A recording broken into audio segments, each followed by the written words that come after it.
Mistérios das chegadas. Dia 31, aquela tradicional corrida de São Silvestre aqui em São Paulo. E na largada é uma multidão que sai. Mas na chegada, nem todos lá chegam. Alguns chegam bem atrasados e outros não conseguem chegar.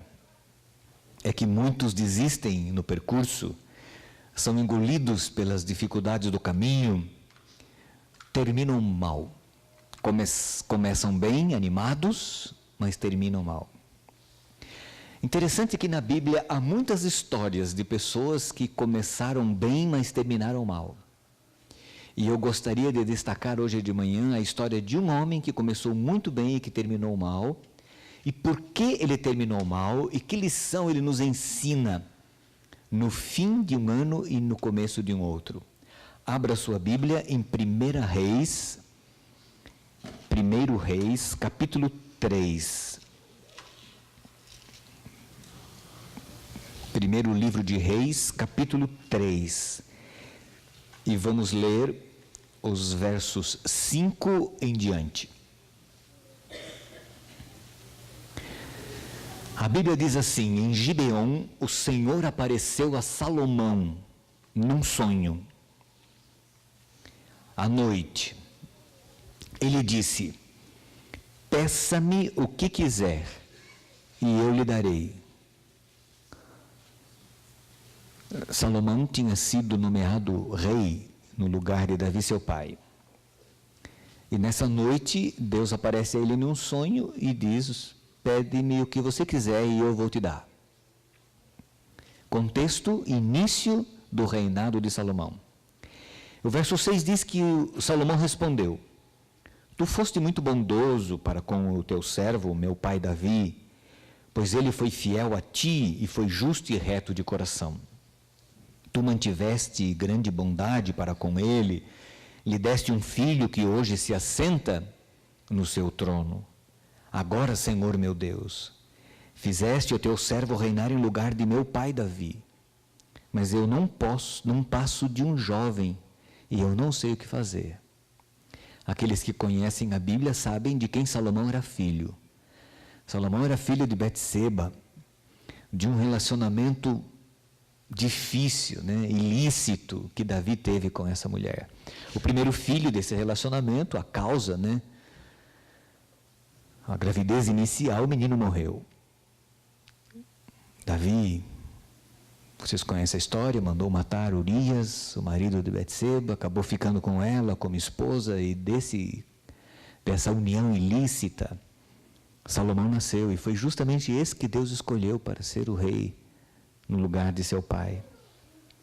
E agora aqui, quando ele é nomeado rei, Deus aparece num sonho e diz: o que você quer? Pede para mim.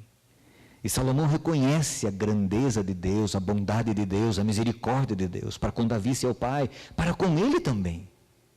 Esse filho, de um relacionamento complicado. Eu não passo de um jovem, Senhor. E ele diz no verso 8, teu servo está aqui entre o povo que escolheste, um povo tão grande que nem se pode contar. Dá, pois, ao teu servo, agora vem o pedido que ele faz, um coração cheio de discernimento para governar o teu povo e capaz de distinguir entre o bem e o mal. Pois quem pode governar este teu grande povo? Salomão pediu sabedoria, discernimento, o dom do discernimento, a capacidade de distinguir entre o certo e o errado, o que é bom e o que não é. Foi isso que ele pediu ao Senhor. E o verso 10 diz que o pedido que Salomão fez agradou ao Senhor. Por isso Deus lhe disse: já que você pediu isso, e não uma vida longa, nem riqueza, nem pediu a morte dos seus inimigos, mas discernimento para ministrar a justiça, farei o que você pediu. Lhe darei um coração sábio e capaz de discernir, de modo que nunca houve nem haverá ninguém como você. Também lhe darei o que você não pediu: riquezas e fama, de forma que não haverá rei igual a você durante toda a sua vida. E assim foi. E agora vem um se, no verso 14. Se você andar nos meus caminhos e obedecer os meus decretos e os meus mandamentos, como seu pai Davi, eu prolongarei a sua vida. Como seu pai Davi, que adulterou, que mandou matar um homem, que fez um monte de bobagem, mas que aqui Deus diz que andou nos mandamentos do Senhor. Porque Deus não leva em conta os nossos erros quando nós confessamos, arrependemos e estamos dispostos a obedecer.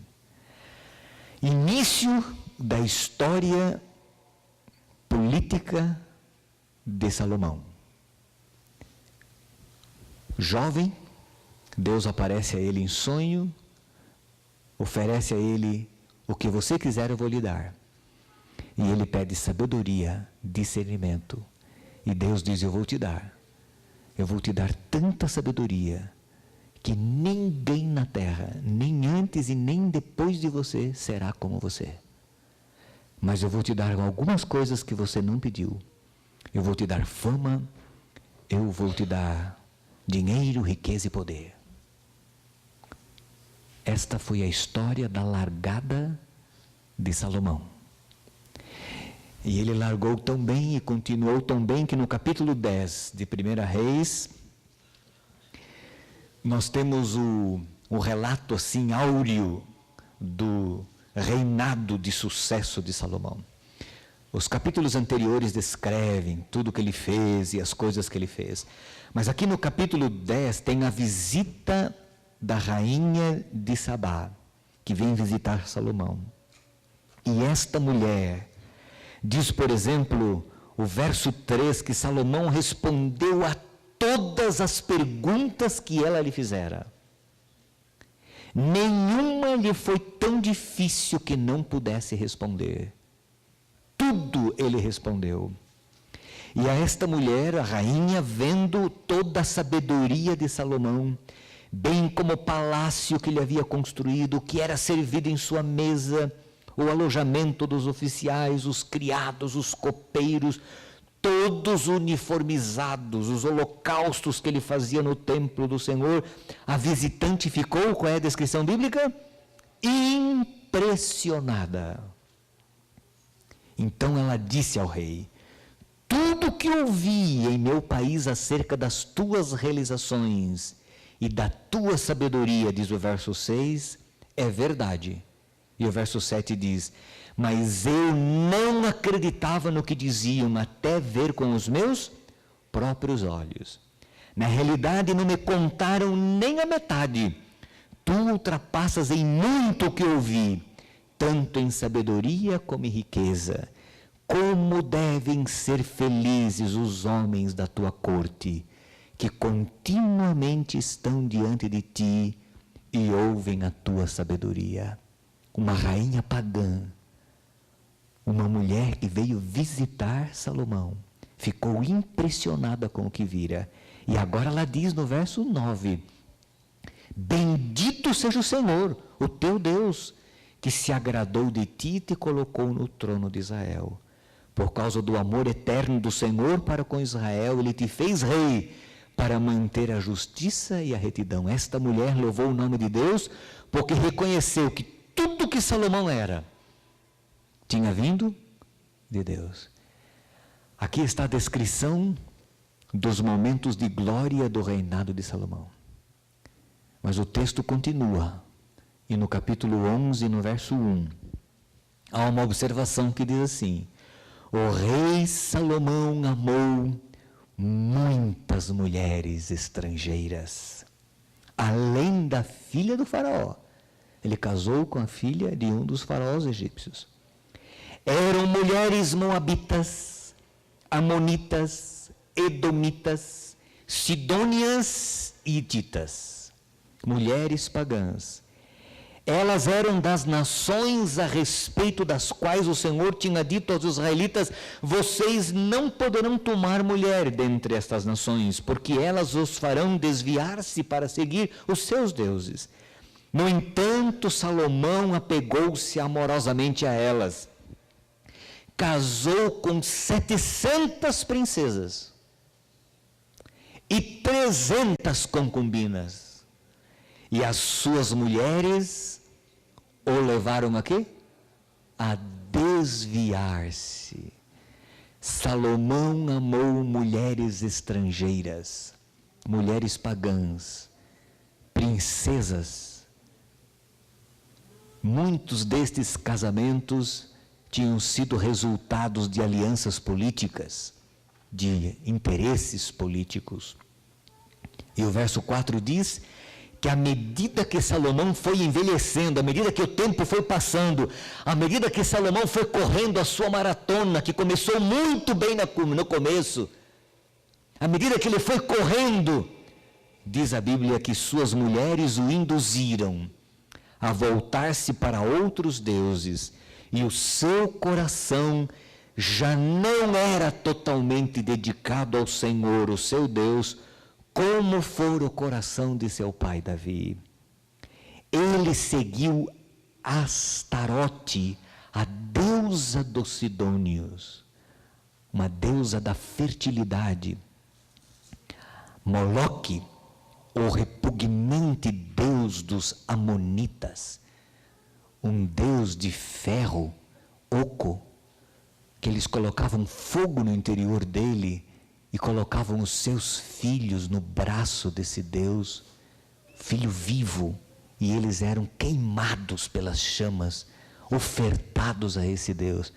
Salomão, o homem que recebeu discernimento, que pediu sabedoria a Deus, chegou ao ponto de adorar Moloque, Astarote. Astarote é uma versão de Diana, a deusa dos Efésios, anos depois. A deusa da fertilidade. Os cultos eram cultos sensuais, imorais. Salomão adorou estes deuses. No monte, diz assim, verso 7, que fica a leste de Jerusalém, Salomão construiu um altar para Camus, o repugnante deus de Moabe. Lembram da história dos moabitas? É a história dos moabitas lá. Balaão, lembra da história de Balaão? Balaque era rei dos moabitas. Ele queria enfraquecer os israelitas.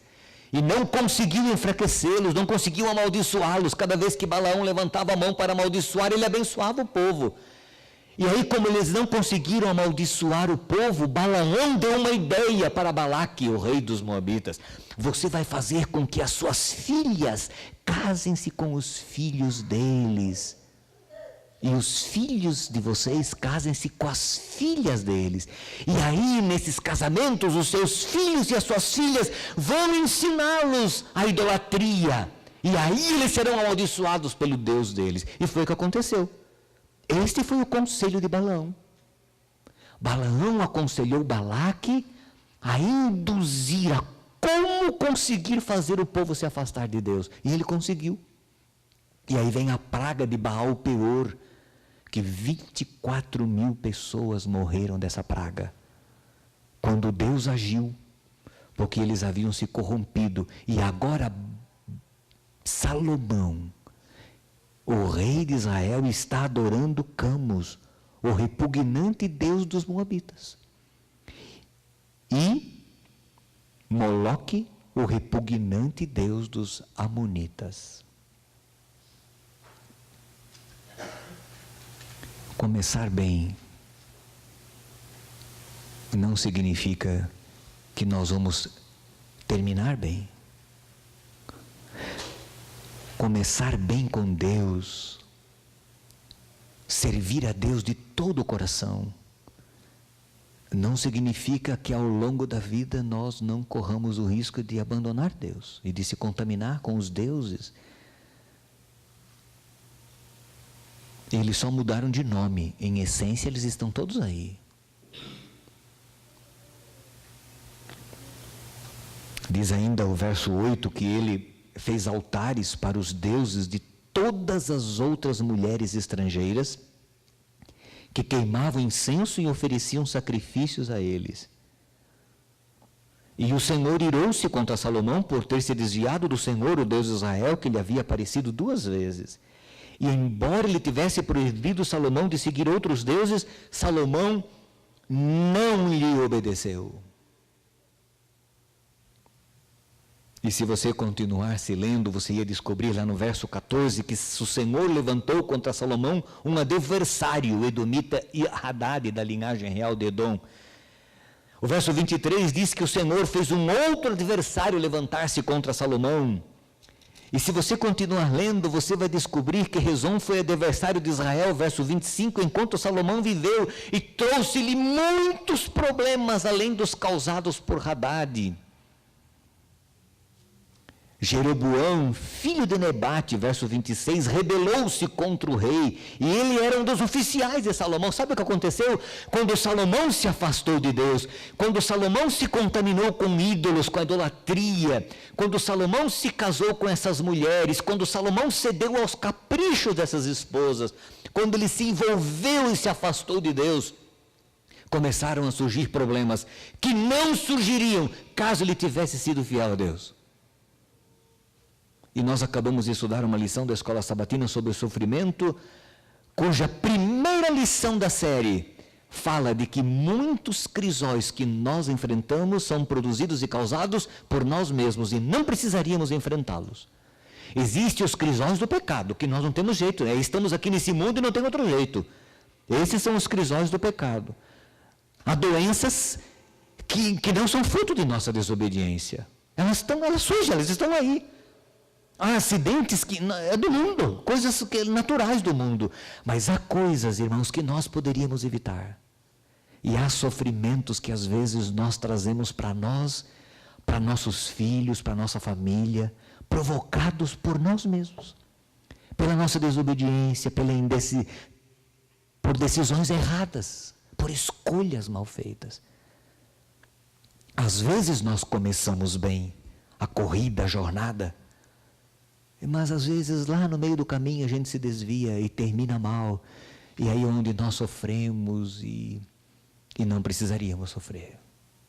Mas Deus, na sua misericórdia, na sua bondade, na sua graça, Ele oferece sempre uma nova chance, uma nova oportunidade. Mas nem sempre, pode ser que sim, mas nem sempre, Deus remove as consequências dos erros que nós cometemos. Às vezes nós vamos ter que arrastá-los a vida inteira, as consequências de alguns erros. E às vezes nós vamos ter que aprender a conviver com essas coisas. E sábias são as pessoas que aprendem a conviver, às vezes, com as consequências dos seus erros. E conseguem viver muito bem, a despeito de. E agora, eu gostaria de que fôssemos a uma carta, a uma orientação, um livro que Salomão escreveu, quando depois ele voltou-se ao Senhor, se arrependeu. Provérbios. Veja o que ele diz aqui no livro de Provérbios. Usando uma linguagem alegórica, figurada, capítulo 3 de Provérbios, porque é uma linguagem poética, então ele usa a figura da sabedoria, e ele dá algumas orientações para um filho, que ele chama de filho, que ele não diz quem é, para um filho dele. Então alguém com experiência, alguém que viveu, que conheceu o caminho de Deus, que se afastou dos caminhos de Deus, que sofreu as consequências de ter se afastado do caminho de Deus, que começou bem e terminou mal, né, um período da sua vida, e que se voltou ao Senhor, ele diz assim, verso 1 do capítulo 3, meu filho, não se esqueça da minha lei, mas guarde no coração os meus mandamentos. Meu filho, você que começa bem, termine bem. Não esqueça dos mandamentos do Senhor. Não esqueça das orientações do Senhor. Pois eles prolongarão a sua vida por muitos anos. Lhe darão prosperidade e lhe darão paz. Que o amor e a fidelidade jamais o abandonem. Prenda-os ao redor do seu pescoço. Escreva-os nas tábuas do seu coração. Figura de linguagem. Tenha-os bem pertinho de você.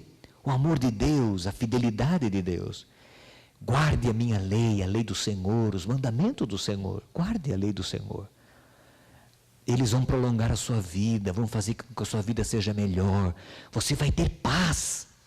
Paz. O que as pessoas desejam umas para as outras no ano novo? Paz, saúde, dinheiro, né? Olha aqui. Olha aqui. Está aqui, ó. Saúde, prolongarão os teus dias. Você vai ter paz, vai ter prosperidade. Quando? Não esqueça de guardar a lei do Senhor. Não esqueça dos mandamentos do Senhor. Verso 4 diz assim: então você terá o favor de Deus e dos homens fazendo isso, e boa reputação. Confie no Senhor de todo o seu coração, e não se apoie no seu próprio entendimento. Outras versões diz: não se estribes do seu próprio entendimento. Não seja teimoso, não seja cabeça dura. Não seja cabeça dura. Tem gente que é teimosa, cabeça dura, fica dando murro em ponta de faca a vida inteira, a vida inteira, a vida inteira, e vai sofrendo, a família sofre, a mulher sofre, os filhos sofrem, vai sofrendo, dando ponta de cabeça, vai a vida inteira, irmãos. Não te estribes em seu próprio entendimento, não seja cabeça dura, confie no Senhor. É o conselho de Deus. Para quê? Para que sofrer? Para que sofrer? Nós não precisamos passar por alguns sofrimentos. Salomão teve uma série de inimigos, um monte de problemas, seus filhos se rebelaram contra ele, tudo por causa que ele se afastou do Senhor. Se ele não tivesse se afastado do Senhor, a história seria outra. A história da vida dele teria sido outra. Reconheça o Senhor, diz o verso 6, em todos os seus caminhos, e Ele endireitará as suas veredas. Não seja sábio aos seus próprios olhos, tema o Senhor e evite o mal. Evite, porque às vezes não dá para evitar, mas evite, tanto quanto possível, se desvie do mal, evite o mal. Semana passada eu recebi um telefonema de alguém que não se identificou, eu não sei quem é, por isso posso contar a história, sou livre para contá-la. Eu não sei quem é, nem sei nem de onde é. Alguém me ligava de um lugar e começou a conversar comigo e falou assim: pastor, alguém me sugeriu o seu nome para falar com você e por isso tomei liberdade de lhe telefonar. E a pessoa me disse assim: sabe, pastor, é o seguinte, eu cometi adultério, dizia minha pessoa. Ela me falava, eu cometi adultério algum tempo atrás, houve muitos problemas por causa desse adultério entre eu e minha esposa, houve muitos conflitos, muitas brigas, houve um período em que a gente até se separou um pouco, pelo menos foi o que eu entendi da história, mas a minha esposa me perdoou e nós reconstruímos nossa família, reconstruímos nosso lar. Mas agora no final do ano, sabe, pastor, eu fui nomeado ancião da igreja. Eu fui rebatizado, isso já aconteceu há muito tempo, mas eu fui nomeado ancião da igreja. E eu fico em dúvida se eu posso aceitar ser um ancião da igreja ou não. Eu só escutando, ele falando. Depois que ele terminou de falar, eu perguntei assim: Por que você acha que você não deve ser ancião da igreja? Porque eu adulterei. Há quanto tempo você adulterou? Isso, pastor, faz muitos anos. Você foi rebatizado? Fui rebatizado, voltei para a igreja. Você reconstruiu sua vida? Reconstruiu sua vida. E você não acha que Deus perdoa você? Eu acho que Deus me perdoa. Então, se Deus te perdoa, o que você está fazendo o quê? Você quer o que mais? Meu filho, Deus perdoou você. Deus nem lembra mais que você cometeu adultério. Porque a Bíblia diz que Deus esquece. Deus esquece dos nossos erros, das nossas fragilidades. Claro, consequências, marcas desse erro que você cometeu, quem sabe você leve durante um tempo, quem sabe a sua esposa ainda desconfia de você, quem sabe o relacionamento não é aquelas maravilhas que poderiam ser, e outros, quem sabe, problemas paralelos você possa ter. Mas Deus aceita você, Deus perdoa você. E aquele homem, você não acredita, ele suspirou do outro lado e disse assim: ai, pastor, graças a Deus.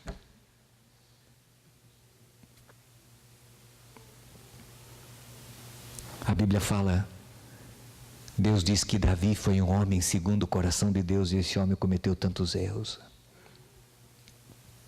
Eu imagino a nossa vida, irmãos, assim, a gente sai como uma maratona, você sai correndo, ao longo do percurso você cai, você pega caminho errado, desvia, volta para o caminho certo, você vai aos trancos, aos barrancos, mas você está na maratona, você vai na maratona, vai indo. E aí Jesus falou lá em São Mateus capítulo 24, verso 13, que diz assim: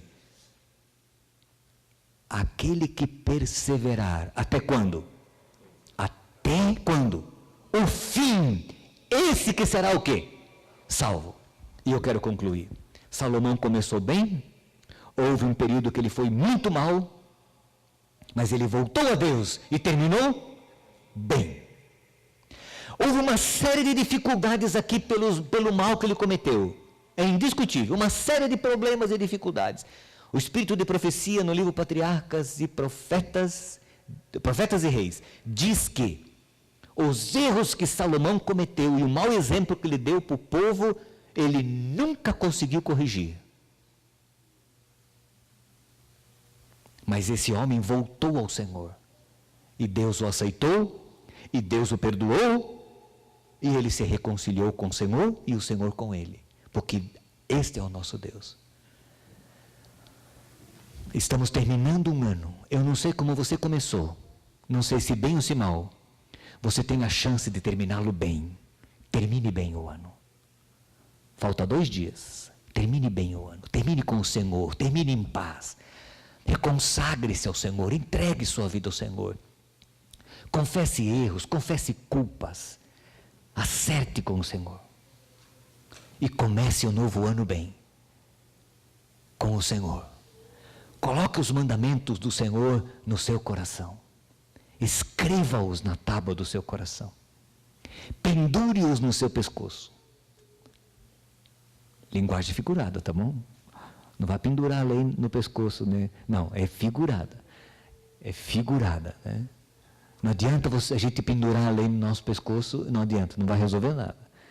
É lá interno, é colocá-la diante de nós, diante dos nossos olhos. É fazer da lei do Senhor uma norma, um roteiro, uma inspiração, uma motivação de decisões diárias. Até o fim. Quando será esse fim? Quando morrermos ou quando Jesus voltar? Não sabemos. Não há nenhuma vantagem em começar uma maratona bem. A vantagem da maratona é terminar bem. Mesmo que o indivíduo se arrebente no caminho, mesmo que ele se quebre no caminho, mesmo que ele termine, certo? Mas é terminar bem. É isso, este é o sonho de Deus para você e para mim. E a grande inspiração e motivação que nós temos é que nessa maratona nós não estamos sozinhos. Jesus disse assim: eu estou com vocês todos os dias. Até quando? Até a consumação. Vamos colocar uma outra linguagem, uma outra ideia. Eis que estou convosco todos os dias até o final da corrida, até o fim da maratona. Eu estou com você. A gente vai chegar juntos lá. Este é o plano de Deus para você. Portanto, meu irmão e minha irmã, não desista de Jesus, não desista do Senhor, não desista da Bíblia, não desista do caminho do Mestre. Permaneça no caminho. Faça da vontade de Deus uma meta para você. Conheça a vontade do Senhor. Abra o coração ao Senhor, busque força, graça e poder dEle. Para que pela graça de Jesus um dia a gente consiga terminar bem essa maratona. Que a gente começou no dia que nasceu aqui nesse mundo. Que Deus te abençoe. Que Deus te sustente, que te fortaleça. E que no relatório final, os anjos coloquem assim, o seu nome, fulano de tal, combateu o bom combate, completou a carreira e guardou a fé. A coroa da justiça está guardada para ele. Não é uma medalhinha, não. Não é, Marcelo, uma medalhinha aí que parece de ouro, que nem de ouro é. Não é, não. É a coroa da justiça que Deus tem reservado para todos aqueles que o amam. Que Deus nos abençoe e nos sustente até o fim. Amém.